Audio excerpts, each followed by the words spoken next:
喂，大家好啊！今日就嚟玩呢個 Boxing Underdog。佢本身有多人連次模式嘅，不過呢，我就玩呢一個單人啦，試一試佢呢個 AI。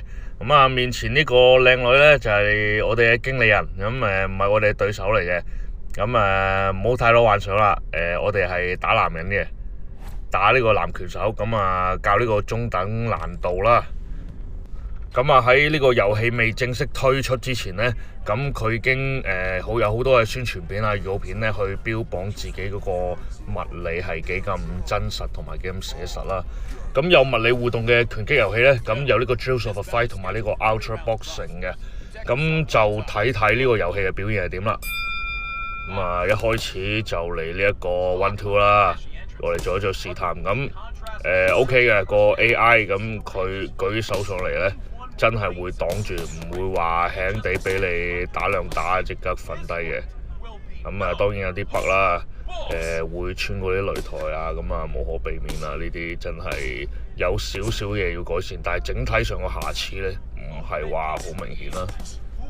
譬如話你勾拳咗去打佢呢，佢隻手真係會擋住嘅，唔會話輕易爆開佢嘅。只要一啲空位你打中佢嗰陣呢，佢先至會有一啲反應啦，或者會有一啲回饋啦。即係話會俾你打中咗，會褪一褪後啊，或者窒一窒啦，諸如此類啦。物理上感覺都唔錯嘅，係幾寫實嘅。但係你話 AI 個反應啦，嗰個對直拳嗰個敏感度呢，就唔係話反應得好好啦，咁樣啦。依家就中途休息啦，可以講講其他 AI，譬如話Jewels of a Fight 啦，第一集咧就比較好似一個沙包咁啦。Jewels of a Fight 2咁樣就冇啦，因為佢係一個純多人連線嘅。Ultra Boxing 咧嗰個 AI 咧個反應咧就幾快嘅，同埋真係跟住玩家嗰個出招去做嘢嘅。對直拳嗰個反應咧個敏感度咧距離感啊，組合拳嗰啲咧都比呢一個 Boxing Underdog 嘅 AI 咧反應上真係靈敏好多，同埋醒好多位啊！好賺完一輪之後咧，個 AI 對手就瞓低咗啦。不過佢仲有機會起翻身嘅，而家繼續打嘅。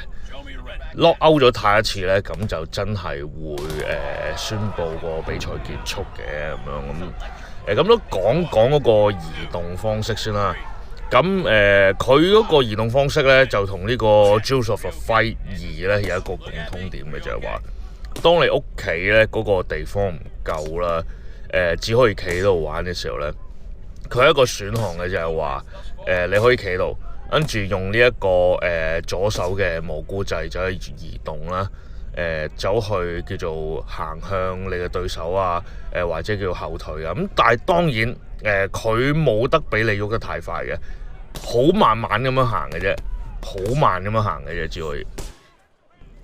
個定位我都覺得都正常嘅，因為佢個目標都係想多人連線啦，唔想話兩個玩家可以靠喺度個蘑菇掣咁樣喺度褪前褪後，就唔使點樣肉搏。呢個唔係呢個遊戲嘅目的啦。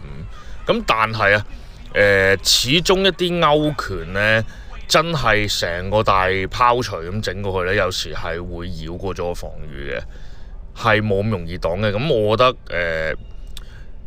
唔係咁好咯。如果真係要企喺度或者喐得好慢嘅話，始終都係要有一個地方有限度咁去喐係會好啲嘅。都講翻個 AI 對手先。雖然咧佢對住啲直拳嗰個敏感度好低啦。